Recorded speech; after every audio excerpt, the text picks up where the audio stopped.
태양의 시대의 유럽 학자들은 자신들의 언어 체계가 놀랍게도 저 멀리 인도와 매우 유사함을 깨달았습니다. 18세기 벵골의 대법관이자 언어학자였던 윌리엄 존스는 고대 그리스어와 라틴어, 페르시아어, 산스크리트어의 공통점을 체계적으로 정리하였고 모두 동일한 뿌리를 가지고 있음을 증명했습니다. 그는 또한 인도 북부 힌디어가 인도 유럽어족 산스크리트어에 파생된 반면 인도 남부 드라비다어는 전혀 다른 기원의 언어 체계를 가지고 있음을 발견했죠. 이는 아주 먼 옛날 산스크리트어 집단이 인도 북부로 진출하여 기존 드라비다 언어를 몰아내고 대체하였음을 시사했습니다. 이들 집단은 스스로를 고귀한 민족을 뜻하는 아리아라 칭했는데 이러한 국가명이 바로 아리안의 땅을 의미하죠. 윌리엄 존스는 인도 북부와 남부의 언어 차이를 토대로 아리안 침략 가설을 제안하였고 이는 오랫동안 정설로 굳어졌습니다.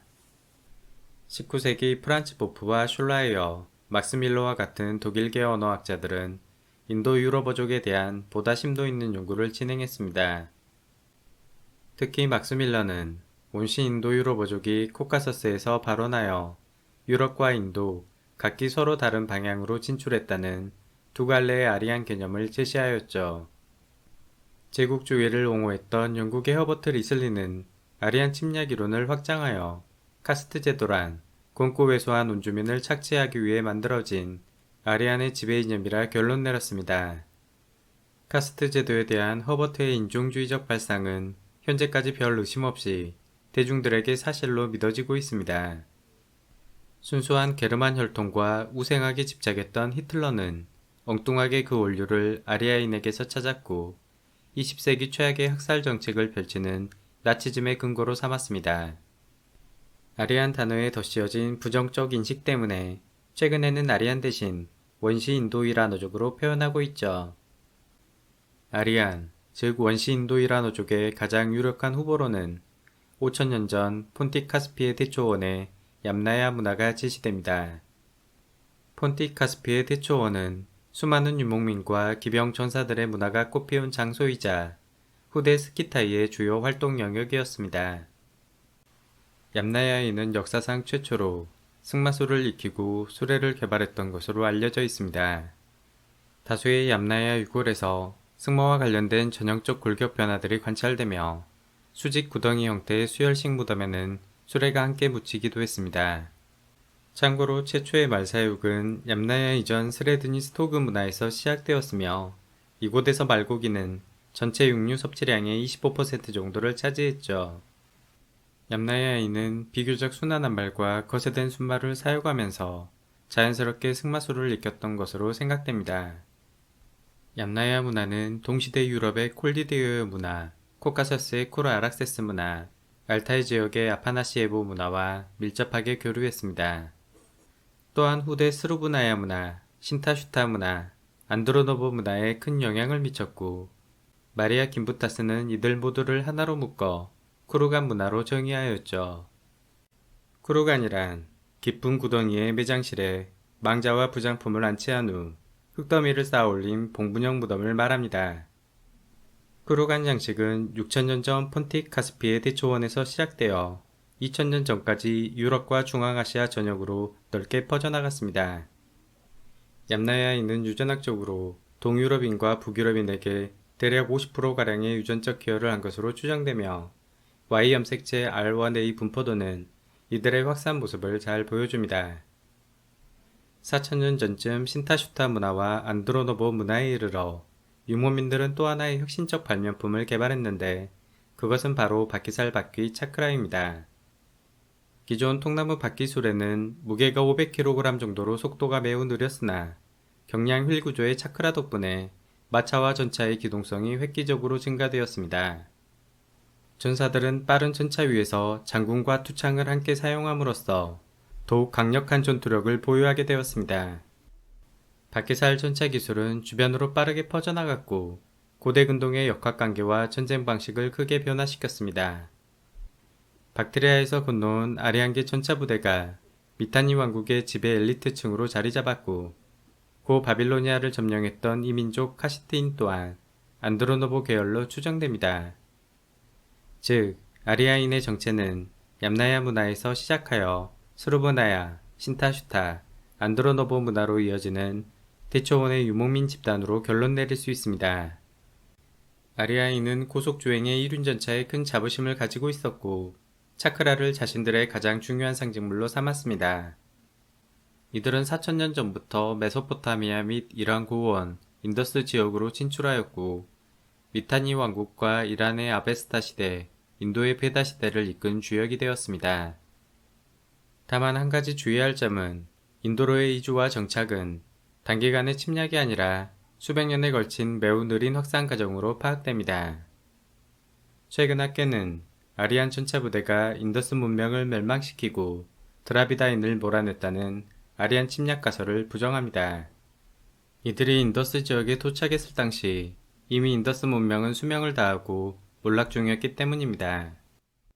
인더스 문명의 쇠퇴는 외부 적들의 침략 때문이 아니라 가뭄과 산림 파괴, 토양의 황폐와 탈도시화와 같은 내부적 원인이 우선했던 것으로 조사됩니다. 도시 건설에 필요한 벽돌을 굽기 위해 나무를 지나치게 벌목하여 숲이 사라졌고 강수량 감소와 토양의 염분화로 식량 생산이 급감하였죠. 실제 인더스 도시 유적에는 전쟁에 의한 파괴 및 학살 흔적이 거의 발견되지 않으며 서서히 쇠퇴하고 버려지는 양상을 보여줍니다. 기후변화는 대초원에도 악영향을 미쳐 가축을 키울 목초지가 줄어들었고 유목민의 이주를 가속화시켰습니다. 인더스 지역에는 황폐화된 소규모 촌락만 남아있었고 세련된 차크라 전차를 끌고 온 이주민들은 빠르게 사회 지배층으로 자리 잡았을 것입니다. 고대 인도에서 제왕은 차크라를 돌리는 자, 차크라바르틴, 전륜선왕으로 불렸습니다. 아리아인은 온주민 드라비다인과 수세기에 걸쳐 혼합되었고 이로써 현대 인도 혈통의 밑바탕이 확립되었죠.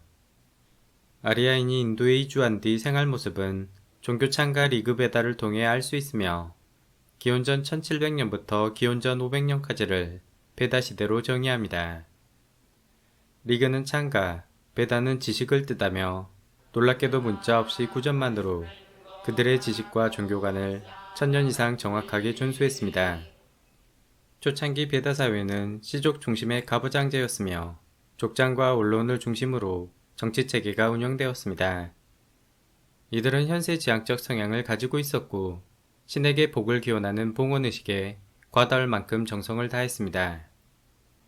베다 텍스트의 주요 내용은 신들에 대한 믿음과 찬양, 복을 비는 주문, 만트라로 가득 차 있죠. 베다는 시기에 따라 가장 오래된 찬송가 원서인 사미타, 찬송가의 해설과 사제들의 재래 지침서인 브라마나, 베다 후기 숲의 수행자들에 의해 사미타를 새롭게 해석한 아라냐카, 마지막으로 고대 인도 철학의 새로운 지평을 연 우파니샤드로 구분합니다. 베다 사제들은 2만 개가 넘는 찬송가를 토시 하나 빠뜨리지 않고 액센트와 몸짓까지 철저하게 암기했는데 평범한 두뇌로는 매우 어려운 일입니다. 베다학자 마이클 위첼은 아리안이란 특정 인종 집단을 의미하는 것이 아니라 베다의 규범, 즉 제사의식을 지키는 집단을 의미한다고 말합니다. 찬양의 대상이 되는 신들은 태양, 비, 바람처럼 삶에 직접적 영향을 미치는 자연을 상징했습니다. 이는 유목민의 특성상 초원에서 가축을 키우고 별 아래 잠들며 자연과 함께하는 삶을 살았기 때문일 것입니다.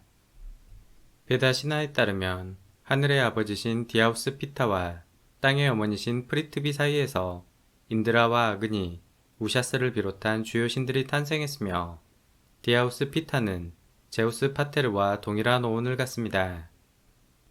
천둥을 관장하는 최고신 인드라는 동양에서 불법의 수호신 채석천으로 번역되며 강력한 번개 무기 바제라를 사용해 가뭄을 일으키는 악룡 브리트라를 쓰러뜨립니다.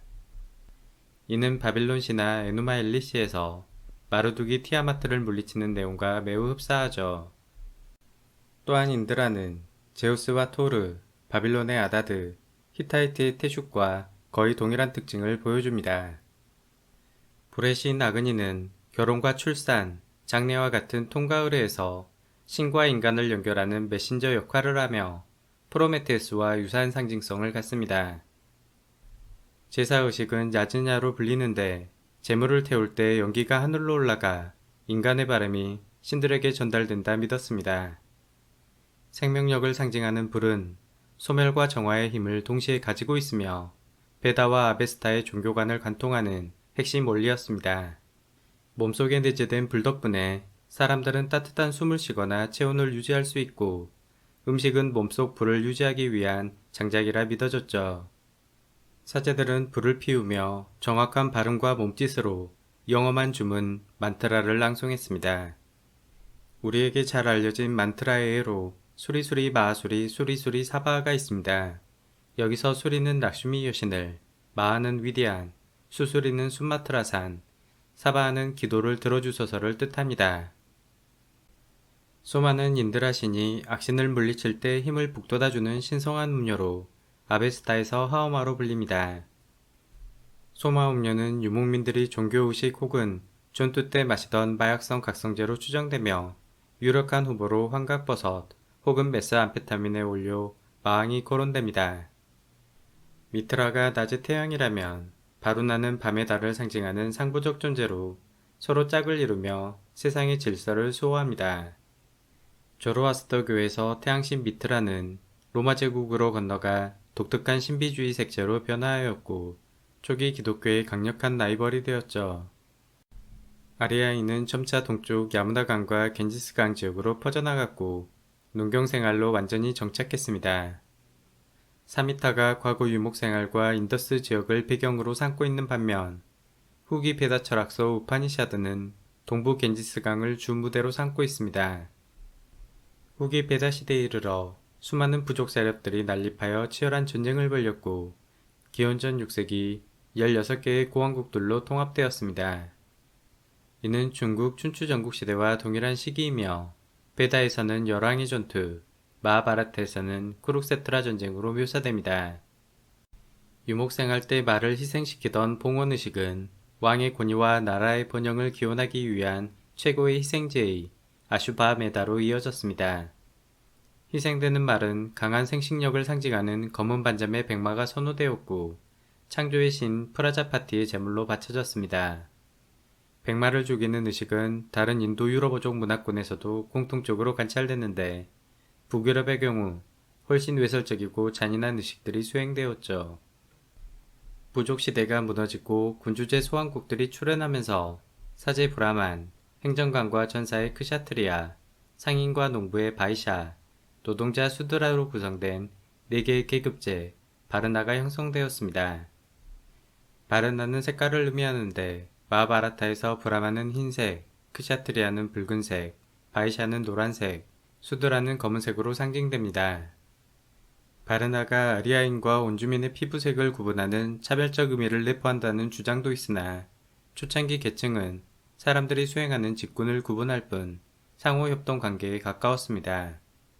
베다에는 왕과 귀족, 평민들이 함께 식사하는 내용이 묘사될 정도로 신분제는 느슨했죠.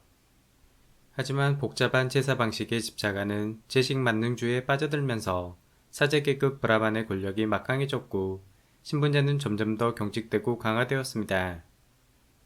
브라만 집단은 자신들만이 제식을 통해 신과 소통할 수 있는 절대적 권위를 갖는다고 주장하였고 우주와 나는 하나라는 버메아이리어 사상을 바탕으로 브라만교를 확립했습니다. 이처럼 바르나 신분제는 베다 말기에 나타난 사회현상으로 동서양 어디에나 계급제는 존재했고 인도만의 유별난 전통은 아니었죠.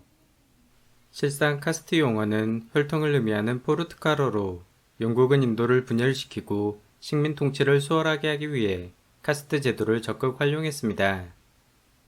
사회학자 앙드레 베테유에 따르면 바르나 계급제는 시대에 따라 가변적으로 변화했으며 실질적 사회 지배에 올리는 세습 직업과 가문을 나타내는 자티가 더 중요하다고 말합니다. 초창기 찬송가인 사미타에는 불교 및 힌두교의 이념적 바탕이 되는 윤회와 열반, 요가, 채식주의, 카스트 제도, 불가촉 천민에 관한 내용들이 발견되지 않습니다. 서로 신성시하는 힌두교와 달리 베다 문화에서는 재래의식 때 소를 잡아 나누어 먹었고 가죽을 벗겨 사용하였죠. 이러한 점들은 기원 후 형성된 힌두교가 본질적으로 베다 종교보다 인더스 문명에서 유래한 토착 신앙에 더 가까웠음을 시사합니다. 아마도 인더스 문명에서 유래한 토착 신앙은 한국의 무속 신앙처럼 일반 대중들에게서 면면이 이어지다가 힌두교 탄생의 자양분이 되었을 것입니다. 다음은 삶과 죽음, 세상의 진리를 치열하게 탐구했던 우파니샤드 철학과 이를 자양분 삼아 탄생한 고타마 시타르타의 깨달음과 가르침에 대하여 살펴보겠습니다.